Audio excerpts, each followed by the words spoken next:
अस्सलाम वालेकुम, क्या हाल चाल है दोस्तों। उम्मीद है सब खैरियत से होंगे। तो ये मेरे पास 4 पासपोर्ट हैं।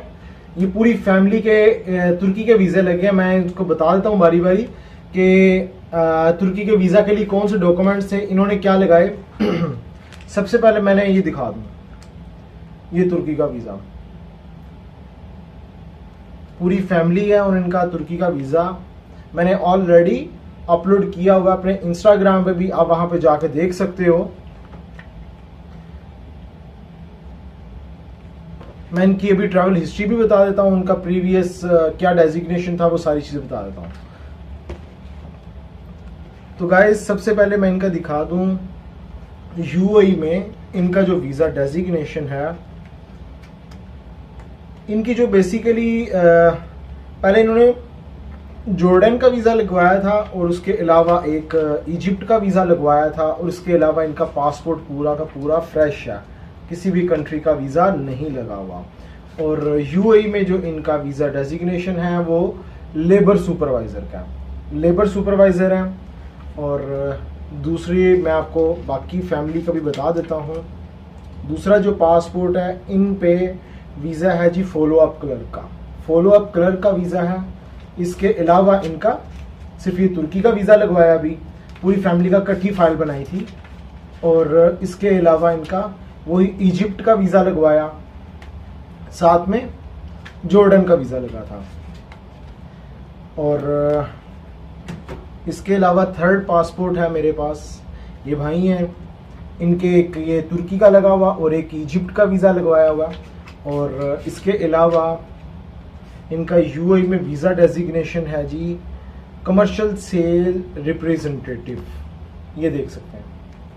इसके अलावा किसी भी कंट्री का कोई वीज़ा नहीं लगा हुआ इनका। हाँ, एक इनका उम्रे का वीज़ा लगा हुआ, उम्रे के 2 लगे हुए वीज़े। फोर्थ पासपोर्ट है, ये हैं जी हाउस वाइफ। जैसा कि मैंने आपको बताया था ये पूरी फैमिली हैं, तो ये एक इनका इजिप्ट का वीज़ा लगवाया था साथ में, और ये साथ में फिर अब तुर्की का वीज़ा मिल गया।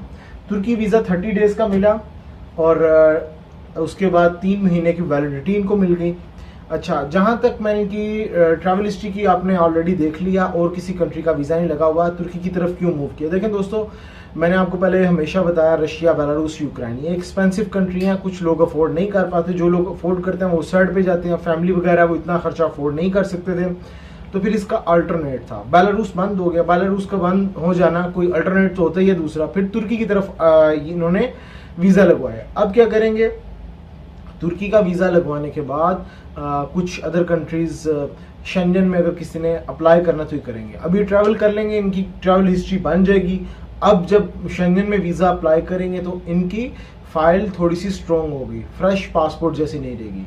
अब मैं यहाँ पे एक चीज़ बताता चलूँ, ये साहब उनकी वाइफ इन्हीं पे डिपेंडेंट है, लेकिन जो इनके आगे से चिल्ड्रन हैं, बच्चे जो हैं इनके, वो लहदा से उनका प्रोफेशन है, किसी का फॉलो अप क्लर्क का वीज़ा, किसी का सेल्स का वीज़ा, और यानी कि वो जॉब कर रहे हैं। और हर किसी की लहदा से बैंक स्टेटमेंट लगी हुई थी, इनकी स्टेटमेंट थी, लेकिन इनकी जो हाउस वाइफ थी, इनकी जो वाइफ थी, उनका जो वीज़ा था वो हाउस वाइफ का था, और इनकी बैंक स्टेटमेंट इनके हस्बैंड पे ही डिपेंड कर रही थी। बाकी जो इनके बच्चे थे उनकी अलग-अलग से बैंक स्टेटमेंट थी, जिसकी किसी की 25,000 है, किसी की 20,000 दरम अकाउंट में पड़ा हुआ है, किसी का 30,000 है। तो नॉर्मली 15,000 से अबव हो, 20,000 के करीब हो, आप वीज़ा अप्लाई कर सकते हो, तुर्की का आपको वीज़ा मिलने के चांस होता है। इवन फ्रेश पासपोर्ट पे भी आप तुर्की का वीज़ा ले सकते हो।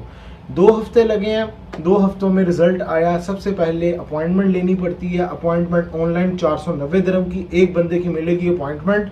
उसके बाद 225 दिरहम अम्बेसी में आपने वाफे मॉल में गेटवे में वहाँ पे जाके पे करने हैं पर पर्सन, और तकरीबन 750 दिरहम का ये पर पर्सन एक खर्चा है, जो आप अगर आप खुद सारे डॉक्यूमेंटेशन करते हो। और उसके अलावा 2 हफ्ते का टाइम होता है, 2-3 हफ्ते के अंदर रिजल्ट आ जाता है तुर्की का।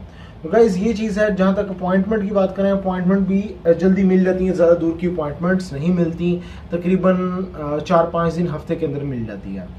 तो ऐसे भाई जो कि इंफॉर्मेशन लेना चाह रहे हैं या फिर वीज़ा वगैरह देखना चाह रहे हैं, इंस्टाग्राम पे अपलोडेड है, वहाँ पे जाके आप देख सकते हो। तो गाइस नेक्स्ट वीडियो में मिलूंगा नए टॉपिक पे, ख्याल रखिए अपना।